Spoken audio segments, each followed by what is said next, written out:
We are on page 254, third, and we're going to be looking, today our discussion is on atomic mass, and I did something yesterday. I taught last night and left part of my remote back there, so I'm going to do the unprofessional forward like that, okay? I may reach over a couple times, sir, during this morning's presentation. Well, yes.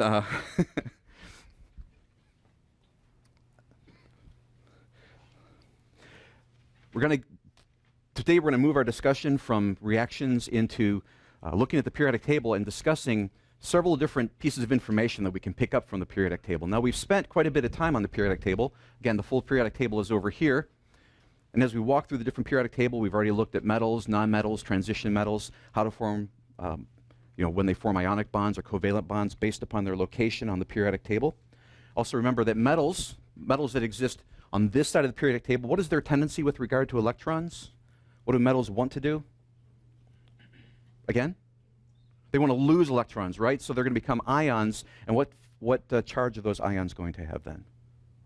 Positive. Because as they lose the electrons, they lose the negative, they become positive relatively. The nonmetals, they have a tendency towards looking to gain electrons, right? And as they gain those electrons, they take on what type of charge then? Negative charge, right?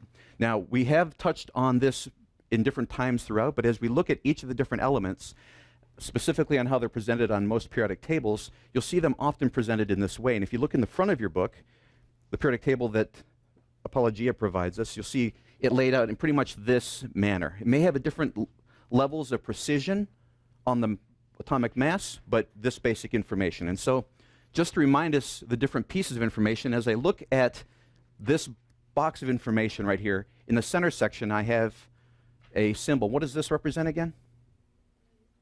The element itself, right? The name of the element. Now, an element, this next piece of information on the top is the atomic number. What does that represent? Right, how many protons are in that element? Remember, it is the element's proton count that is fundamental in determining what the element is. In other words, if I have carbon and I start tweaking with the number of protons in my carbon, I no longer have carbon. If I change it to 7 protons, if for somehow I come in and act like God and I say, no, you're going to have 7 protons, with 7 protons, what does it become? Nitrogen, right. So then the proton count is fundamental to what the element is. If you change the number of protons, you're no longer talking about the same thing. And we did talk before about isotopes. Isotopes is when we are messing with the number of neutrons, right? That doesn't change the number of protons, so it doesn't change the identity of the element we're dealing with. And so we've got the number of protons, the symbol, the chemical symbol, this case it's indicating carbon. And again, what does this bottom number represent? Atomic mass. Good. Some people are eager to participate today, and I'm appreciating that. The atomic mass. And this is what we're talking about today specifically. Make sure we have a good understanding of what atomic mass is. Refresh me, what is atomic mass? Right, the number of protons plus the number of neutrons. What fundamental atomic particle are we not including in the atomic mass? Electrons, right? Because in the big scheme of things, the mass of the electron is insignificant compared to the mass of the protons and neutrons. Let's say, for example, we're trying to determine the mass of the universe, or no, mass of our solar system. Let's keep it simple. The mass of our solar system, right? We would obviously take into account the mass of Jupiter, the mass of Saturn, the mass of Earth, the mass of Mars. We get into all these different major bodies that we would want to include the mass in. There are some other bodies which, yes, they do contribute to the mass of the whole, but in the big scale, the big grand scheme of things, they're relatively small and insignificant. So we may not include, for example, the mass of the moon. While that's mass is quite large, it's not large in relationship to the overall mass of the solar system. In much the same way, we're going to see that the mass of the electron, it actually is accounted for in a slight way, but in terms of the big scheme, it's not included in this mass number. But this mass number here is not an even integer number, is it? It's not 12 or 13. I thought you said that this number represents the sum of both the protons and the neutrons. How do we get this fractional portion? We can't have a part of a neutron or part of a proton, can we? So how do we come up with this number? Remember? The weighted average of the isotopes. Different numbers of neutrons, that we find naturally occurring. Remember we said if we have carbon, we're always going to have 6 protons, but we may have different numbers of neutrons. So when we have carbon-12 versus carbon-14, we're talking about a difference in the number of neutrons. And when we take the weighted average of the existence of the different isotopes, we come up with an average mass of 12.011. Now, the different charts you look at may show this number with different levels of precision. Go ahead and look at the front of your book. The table that's provided to you there, it shows carbon with a 6 atomic number, and what is the atomic mass? 12.0. So they've made a determination there, and if you were using that periodic table, we're going to talk in a moment about how to use the precision of the table that you're using. In this case, you're provided with a more precise number. Remember, precision is more indicative of what? Where do we get greater precision from? By the tool that's being used, right, to determine that. So if we're determining a length with a yardstick versus a micrometer, you know, we've got something that has a lot more detail, a lot more precision in the instrument. It can provide us with a lot more detail, which comes across as precision in the measurement. Now, today's discussion, and a lot of that is review, we're going to move forward now with the atomic mass and introduce a unit. And when we look at this and say, let's say we have carbon, what's its atomic mass? You might hear the words atomic weight. I know when I was a student, I often heard atomic weight. We've already argued about that a little bit, or made the apologetic that it's actually the mass, because it's not going to change between here and when we take it to the moon, right? The mass is not going to change. The amount of stuffness is not going to change. But what it weighs will change, because weight, remember, is the force of the mass based upon the relative gravity wherever you're at. So the gravity of Earth is different than the gravity of the moon, and so its weight will be different, but its mass will not change. So in this case, we're talking about a unit of mass, and the unit of mass for a single atom. Now, if I were to say there's a triple beam balance, let's go over, and first of all, let's pull out 1 atom of carbon. Anybody feel up to that challenge? We've already talked about how incredibly difficult that would be to separate out 1 individual atom of any particular element. But we do have a way, we've alluded to earlier about this concept of the mole, which we'll get into in a moment, where we don't just try to find one of them, but we try to find a whole large cluster of them, a specific number, and if we can find the mass of a large grouping, we can then divide it by that number and figure out the mass of one individual one. I get ahead of myself just a moment there. We're introducing the unit here of this individual atom of 12.011 something. We've said in here that a number without a unit is meaningless. It's not correct. If you do a math problem, you tell me the answer is 12. 12 feet, 12 yards, 12 inches, 12 miles, 12 nanometers, 12 what? And so it's not fully complete. It's not correct without a unit. In this case, as we're looking at an individual atom, in this case we've said the atomic mass is 12.011 something. That something is known as an AMU. 12.011 AMU. AMU is an abbreviation. It stands for atomic mass units. Atomic mass units. So when you're talking about the mass of an individual atom, you may even talk about the mass of an individual subatomic particle, or the mass of a molecule, which we'll get to in a moment. The units we're talking about, primarily talking about the individual ones, is the atomic mass units, the AMUs.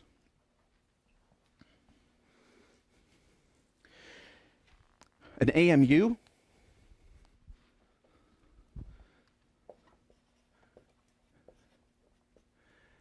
has an equivalent that we can kind of relate to. What's our basic unit of mass? Is a gram, okay? An AMU is 1.66 times 10 to the negative 24th grams. An incredibly small number. Because we see grams out there, we think, okay, I can relate to a gram. But it's so incredibly small because of this scientific notation indicating that the decimal is actually 24 places this way. It's incredibly, incredibly small number. As a matter of fact, an AMU is 1/1,000,000,000 of 1/1,000,000,000 of a gram. It's one of those numbers that just, yeah, we're talking here about trying to conceptualize or think existentially, think about these things. How do you make this real? Think about it this way. A gram is about the size of a housefly. So if you were to take a housefly, forgive me for being a little gross here. Let's take a housefly and grind it up, right? So we got one housefly's worth of housefly meat, right? Okay? Just pretend that we were able to keep that from going into your burger, wherever your burger joint is. Okay, so we've kept you from that. We've got one housefly's worth of protein. Okay, we take that little tiny piece of meat, right? Ground meat. We break it up into 1,000,000,000,000 pieces. We take one of those 1,000,000,000 pieces and we break it up into 1,000,000,000,000 pieces. The mass of that 1,000,000,000th of a 1,000,000,000th is 1 AMU. Now you can anticipate, because we have an equality here, 1 AMU is equal to 1.66 times 10 to the negative 24th grams. We can anticipate that we're going to have what kind of problems? We're going to be converting what? Grams to AMUs and AMUs to grams. Because as we've set up problems before, we realize that when we have a statement of equality, we can very simply make a unit conversion factor, can't we? So we might expect to find unit conversion factors that we're going from grams to AMUs would look something like the number of grams given times what units would I expect to be on the bottom? In the denominator? Right, because since I'm starting with grams, I need something that's probably going to convert me to AMUs, which means I'm going to need grams in the denominator and AMUs in the numerator. Well, I have a statement of equality here, so I can very quickly apply that and say 1 AMU is equal to 1.66 times 10 to the negative 24th grams. Now, given the number of grams, multiplying it by this unit conversion factor, I can convert this into units of AMU. In much the same way, if I start with AMUs, I would take the inverse of this, and by doing the multiplication, by doing the math, can convert AMUs into grams. As a matter of fact, let's go ahead and look at example 7.4 in the book, 3rd edition, page 256. It says, what is the mass of one nitrogen atom in grams? What's the mass of one nitrogen atom in grams?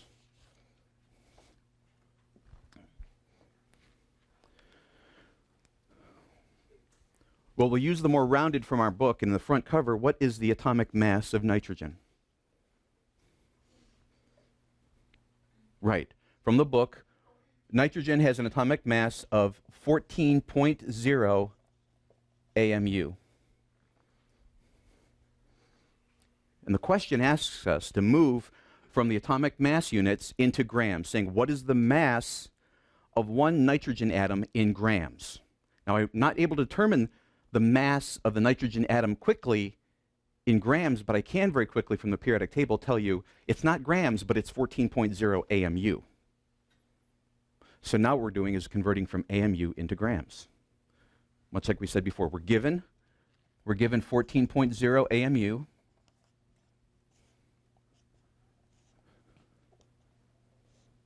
We need to convert it into what units? Grams, okay. What's my unit conversion factor? The units have to be? What do I need to have in the denominator?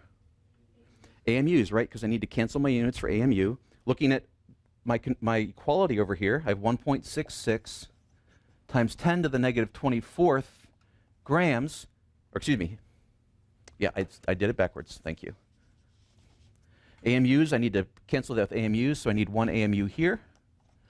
And because I'm ending with grams, I look at my statement of equality, 1.66 times 10 to the negative 24th grams. Now let's just check our units first.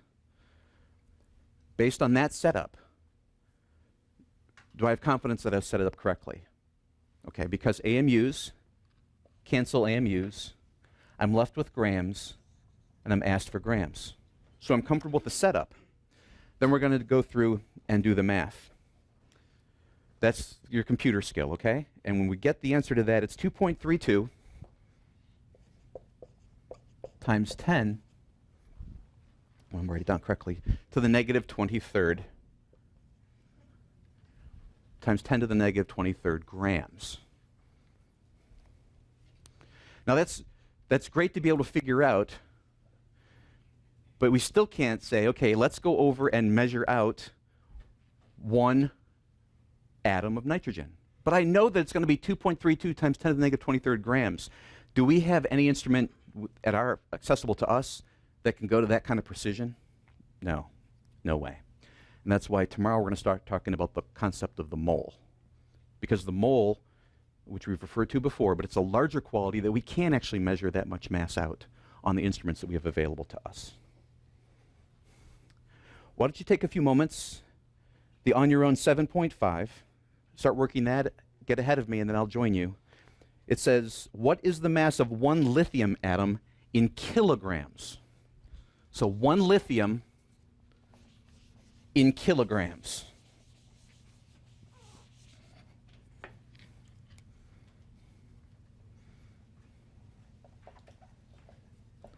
What is the mass of 1 lithium atom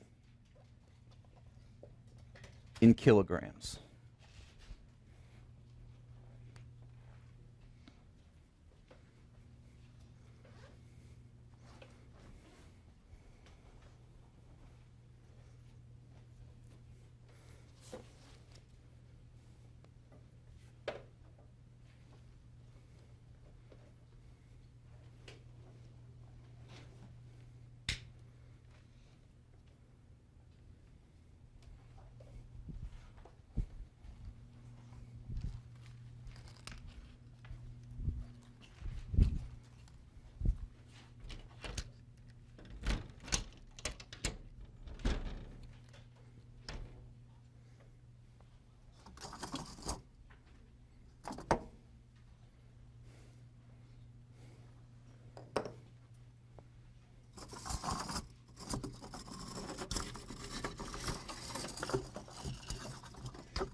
Okay. So how are we going to start this? The mass of 1 lithium atom in kilograms. What's the first piece of information we need to determine?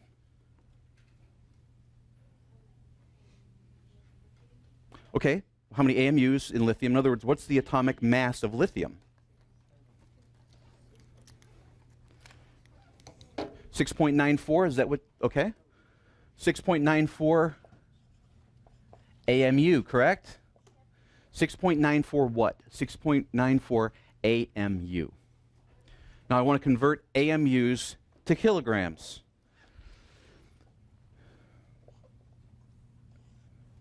If I know I want to end up with kilograms,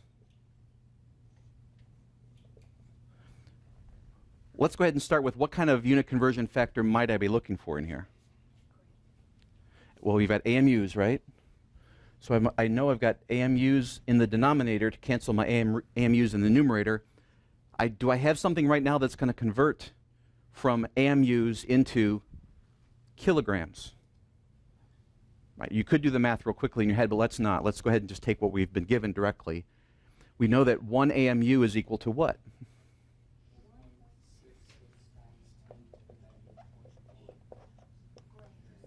Grams, right. Include the units. So I've got AMUs by a unit conversion factor of grams to AMUs. Am I done? No, because my units don't match, right? I'm left with AMUs cancel AMUs. This is over 1. AMUs cancel AMUs. I'm left with grams, but I'm asked for my answer in kilograms, so I need to do one more step. I need to end up with something that's going to remove my units of grams and leave me with my desired units of kilograms. Do we have a conversion factor from grams to kilograms? We do. Okay. What is it?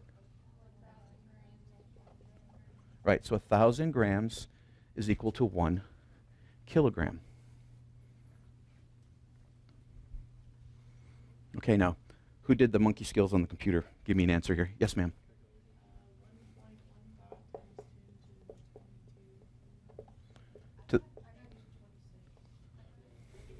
Okay, so what we have different answers. The coefficient the same? It's just a matter of the scientific notation. So we've got negative 22nd. What else do we have? Negative 26th. Okay. After you divided it by 1,000. Okay. Well, let's go ahead and look at let's do an estimate of what we'd expect the scientific notation to be then. All right? Right? Oh. No, stick with your answer. Let's show you whether you're right or wrong. Okay. So you want to change your answer? It's negative 23. No, it's negative 23. Well, let's think about this. Why? Let's just look at the coefficients. Let's just do the coefficient math. Let's ignore the times 10 to the whatever, okay? Let's just do the coefficients. Let's do 6.94 times 1.66 divided by 1,000. What do we have?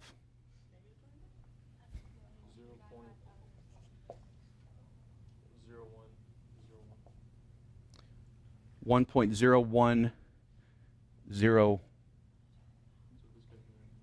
Okay. You got a lazy calculator. Anybody want to compete with that answer? 0.0101. So 6.94 times 1.66 divided by 1,000 is equal to 0.0101. Yes, ma'am?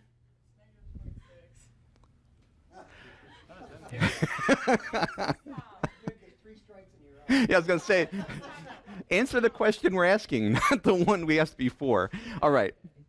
Yeah, just take a look at this for a minute. You would expect, let's just look roughly at the scientific notation, because what I was driving at was, if we do the math with the coefficients, we're going to end up with a particular number. And it's going to affect our scientific notation number as well. We know that it's now going to be something like 0.0 something, right? 1.01 something.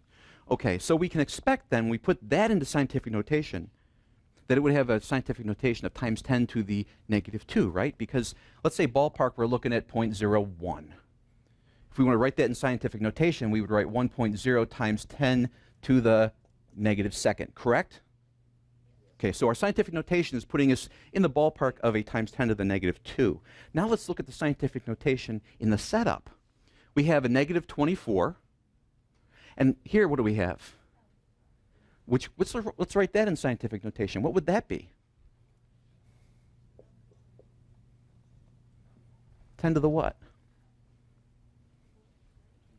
Right, 1 times 10 to the third, right? So just looking at the scientific notation, we have a times 10 to the negative 24th divided by times 10 to the third. Pardon? Anyway, what we'd anticipate then is, remember, whenever you are dividing by a scientific notation, how do we do that math operation? We're going to subtract the coefficients, right? So 24 minus 3, 27. So we're looking at that ballpark for our answer. Okay, so that'll just get you your estimate, get you in that proximity. Now, this was including this math here, getting your 1.0, that included this, right? So what we really had then is we have 24 times to negative 2, which gives us 26. We would expect that. See, I made a mistake because I asked you before to divide by 1,000, which would have included your times 10 to the negative 3, right? So we've already taken that out of the equation. All we had left to deal with was this number, and then from our coefficient math, that number there. To the negative 24th divided by negative second, or times negative 2, because it's going to be 1.0 times 1 times 10 to the 24th. When you're multiplying, what do we do with scientific notation? We add it, right? -2 plus -24 is -26. Okay. I forgot that I asked you to include the 1,000 when we did the coefficient math. If we'd just done 6.94 times 1.66, okay, we would have a different answer here, which wouldn't be negative. And that's why. So 1.15 times 10 to the -26th. One reminder to you is when you're doing this math that you need to look at, you're multiplying, what are we taking into account then? The number of significant figures, right? How many sig figs do we have in this first number? 3. And in this one? So this is by definition, so it's not included in the calculation. And so by 3 significant figures and 3 significant figures, since we're multiplying, our answer can only have 3 significant figures, correct? So you would have your answer to 3 sig figs when you do the math. Any questions on what atomic mass is and how we convert from AMUs to grams? And just the inverse of the unit multiplier would be taking us from grams to AMUs. Any questions on that? Because we're going to extend this one more piece. If I gave you an atom now and said, you have one atom of a particular element, compute the mass of that atom in grams, you should be able to use what we've just covered and do that math. But now we're going to extend that discussion on mass from the atomic level to the molecular level. Next time you get to be my assistant, I'll say, forward 2, please. No, that's good. No, that's fine, sir. We're looking at, in this case, an HCCl3 molecule. And I've pulled out our tetrahedral model that we used earlier when we did molecular geometries. Again, what is the angle between the bonds? 109.5. Okay, so it's a perfect tetrahedral. And I hope it would be clear to you that in order to form this molecule, this CHCl3 molecule, that I would need to have 1 carbon, 1 hydrogen, and 3 chlorines. Let me ask you, do you think that you would be able to figure out the mass of, let's say, a hydrogen? I hope so. What is 1 hydrogen? What's the mass of 1 hydrogen atom in AMUs, and then convert that to grams? Sure. Carbon, you just looked at that one, right? Chlorine, could you figure out the mass of a chlorine? Sure. Could you multiply the mass of the chlorine by 3? And then could you add the hydrogen and carbon to it, and what would you have? If you have the mass of all the pieces, you then have the mass of the whole, right? So the mass of any molecule is equal to the mass of its constituent pieces added together. In this case, let's say that this is a CH4 molecule, carbon and 4 hydrogens. Remember that the bonds here, these sticks represent bonds, and they're not actually physical in nature, so they have no mass to them, okay? They're just representative of the bonds. So the mass of this molecule would be equal to the mass of this carbon plus the mass of 4 hydrogens. And that sum would be the mass of this molecule. So it should be pretty straightforward then to compute the mass of this molecule, since we can now compute the mass of every constituent component of the molecule. And the next example asks you to do that. It says, what is the molecular mass of the CHCl3 molecule? So all we would do in that case is to go through and look at each of the constituent atoms, determine the mass of each of those atoms, and make sure that we got the appropriate number for each one of them, add those together, and the sum would represent the mass of the molecule. So in this case, it is the example from the book, but we'll also do it on the board here, looking at this representation of the tetrahedral for CHCl3. First of all, in much the same way as we went through and balanced the equation, I'm going to set up a matrix to help us make sure that we account for every single component of the molecule. So what's one of the atoms that you see in here? One of the elements that make up this molecule? Hydrogen is one of them, right? Another? Carbon. And lastly, chlorine. Let's go through and use the numbers in the front of the book. Somebody give me, what is the atomic mass in AMU of 1 hydrogen atom? Okay, what is it? 1.01. Okay, 1.01 AMU. The mass of one carbon atom. It is by definition 12.0. So we're gonna spend some more time on that later. But for now, 12.0 AMU per carbon. And chlorine, 35.5. So the 35.5 AMU per chlorine. Now I want to go through and make sure that I recognize that I need to account for how many of each of those that I have. So for the hydrogens, how many hydrogens do I have? 1. So I'm going to go 1 times that number of AMU. Carbon, 1 again. 1 times 12.0 AMU. And lastly, chlorine, 3. You have to account for how many of each one, not simply get the mass of one of them. So hopefully you'd agree that I need 1 hydrogen, 1 carbon, and 3 chlorines in order to form this complete molecule. Bless you. Okay. In order to form that complete molecule. And the mass of the whole is equal to the sum of the masses of the parts. So when we do the math, 1 times 1.01 is equal to 1.01 AMU. Since I only have 1, it's going to be the same. In the same way, carbon, I only have 1 carbon.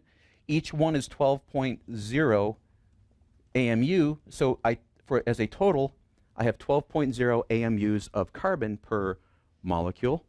And for chlorines, what's the mass of the chlorine component of this molecule? 106.5 AMU. Each one is 35.5, and I have 3 of them.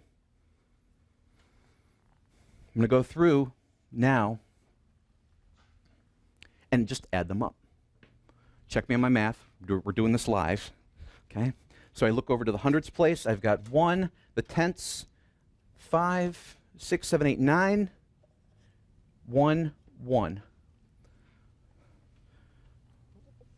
119.51 what? Pardon?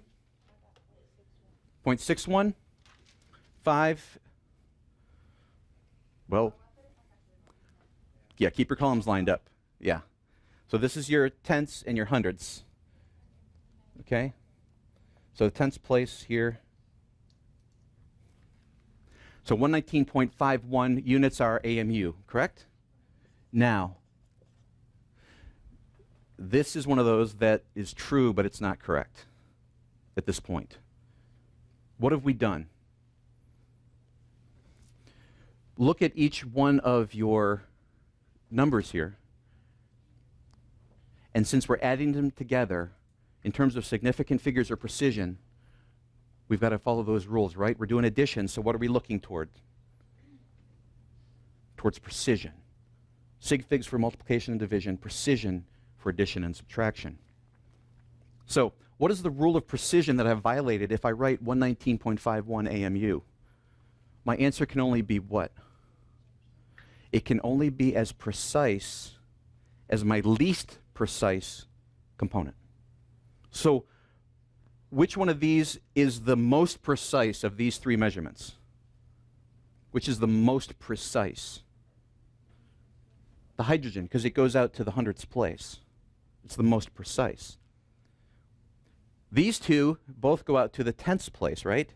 They're equally precise, but they're less precise than the hundredths place. So knowing that I'm adding these 3 together and that my answer can only be as precise as my least precise component, what must my final answer be? I can only take it to the tenths place, right? So we're going to look out to the hundredths place. But what does it say at the hundredths place? It's going to affect our rounding, isn't it? In this case, does this cause us to round up or leave it the same? Leave it the same. So my answer would then be, rather than rewrite it, just erase it, 119.5 AMU. Now we could, of course, then take this answer, 119.5 AMU, and say, what is the mass of 1 chlorine, or excuse me, 1 HCCl3 molecule? Because now that I've computed its mass in AMU, I would use the same conversion factor that I've already used before to convert AMU into grams. Okay? Any questions on this concept of the mass of the whole is equal to the mass of the parts, right? The sum of the parts. We now know how to compute the mass of each individual part, and so the mass of the whole is the sum of the mass of the parts. A little more difficult, the second half of example 7.5b, it asks, what is the mass of an Si6 F12O6 molecule? What is the mass of that molecule? Now, fundamentally, it's the same question, isn't it? It's the same problem. We're not doing anything different other than we've got a lot more molecules to count up this time, or a lot more atoms to count up this time, correct? Okay. So, let's go ahead and break down. We're going to have the same basic matrix to solve it. I'm going to keep my AMUs over here. AMU, AMU, AMU. Okay. The three different elements in this compound: silicon, fluoride, or fluorine, excuse me, and oxygen. Okay. How many silicon atoms are in this molecule? 6. The fluorine, 12. And in the oxygen, 6. Okay, so we've got 6, 12, and 6. What is the atomic mass of one silicon atom? Boldly. 28.1 AMU. Fluorine. Somebody from over here. Gentlemen. What's a fluorine? Mass of one fluorine? 19.0. And the mass of an oxygen, somewhere in the middle? 16.0. Okay.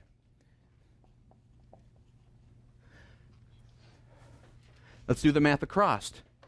Those with calculators, help us out here. 6 times 28.1. Well, so it's going to be 0.6.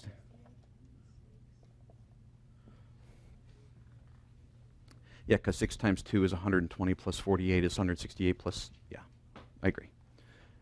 12 times 19. 228.0, 196. Yeah, 96, okay. 96.0. We're going to add those up. It's going to be 0.6, 16, 22, 2, 8, 9, 10, 19, 1, 2, 3, 4. 492.6. All right, so 492.6 AMU per, or 492.6 AMU is the mass of one HCCl3, or CHCl3, formal, technically, CHCl3 molecule. You're right. Ignore that. That's no longer on the screen. It's for this, right? Thank you very much. For one Si6 F12O6 molecule, it's 492.6 AMU for one molecule of that compound. Now, what's its mass in grams? Oh. All right, so we've got 492.6 AMU times, I need something that takes us from AMU's 2 grams in order to give me my answer in grams. So it's 1 AMU is 1.66 times 10 to the negative 24th, right? And the math comes out to be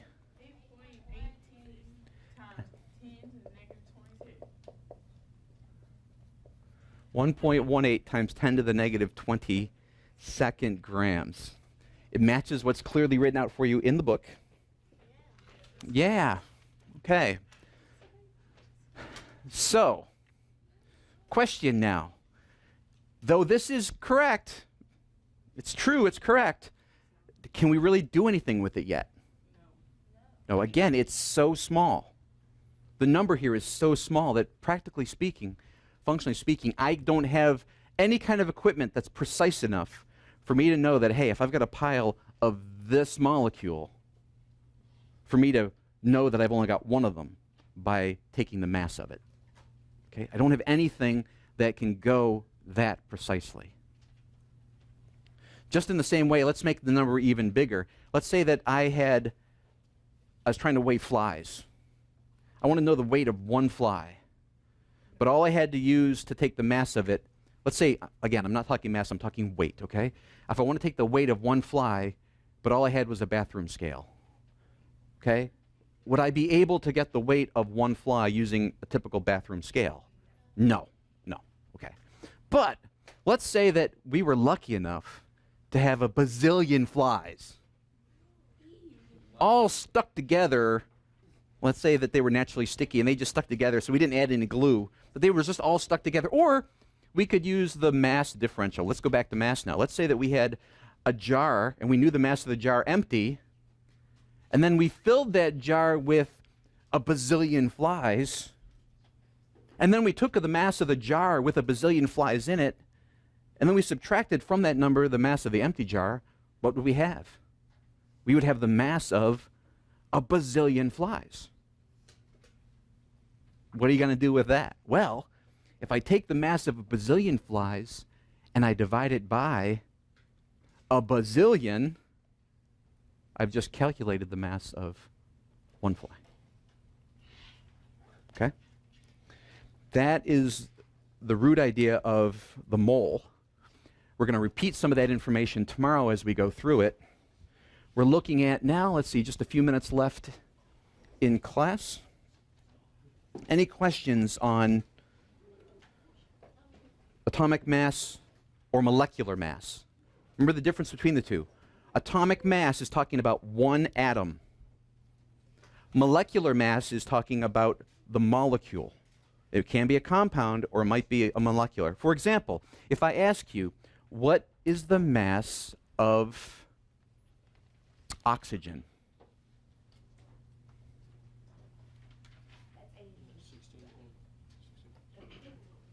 What is the mass of oxygen? What should be your next question to me? Is it atomic or is it molecular? Right. Because if it's oxygen, it's naturally occurring as a homonuclear diatomic. And if I don't give you any more information, you would have to assume that we're talking about molecular oxygen. Because if I said to you, you have a container of oxygen, well, that oxygen is going to be in the form of O2 molecules. And so my calculation for the mass of oxygen would actually be for the O2 molecule. However, when we do calculations like this, where oxygen is a component to a greater molecule, it's the mass of one individual oxygen atom. So this is the atomic mass for the oxygen. But if I ask you for just naturally occurring oxygen, you would give me the mass of one molecule of oxygen. Everybody clear on that?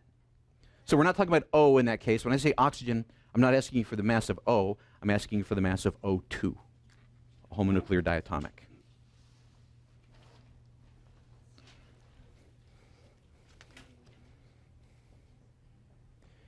So 7.6 says, what is the mass of a sodium sulfate molecule?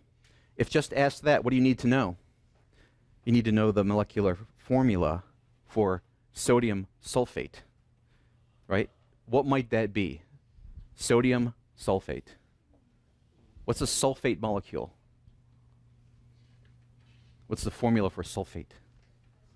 SO4. And sodium, Na, NaSO4, right?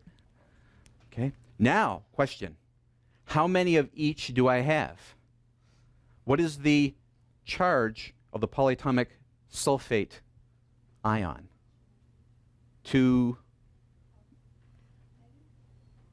Remember, the only positive one we learned was what? Ammonium, right. So it's got to be negative, because it's not ammonium. The question is it -1, -2, -3? Pardon? -2. What about sodium? What is its charge? What does it want to become in the ionic form? 1. So what do you think the formula here is for sodium sulfate? Right. Na2SO4, because the 2 negative of one sulfate needs 2 positives to balance it, and each sodium only provides 1. So Na2SO4. You would have to, first of all, with the question, what's the mass of a sodium sulfate molecule, you would have to produce the chemical formula for a sodium sulfate molecule. And now having this, compute the mass, which would be 2 times the mass of one sodium plus 1 times the mass of one sulfur plus 4 times the mass of one oxygen. Add that up, and then if necessary, convert it into grams or kilograms or whatever other unit they may ask. If they ask you just for AMUs, it's simple, because all you're going to do is add up what you find on your periodic table. If they ask you for grams, kilograms, or some other unit of mass, you need to apply conversion factors to convert it to the appropriate units. All right.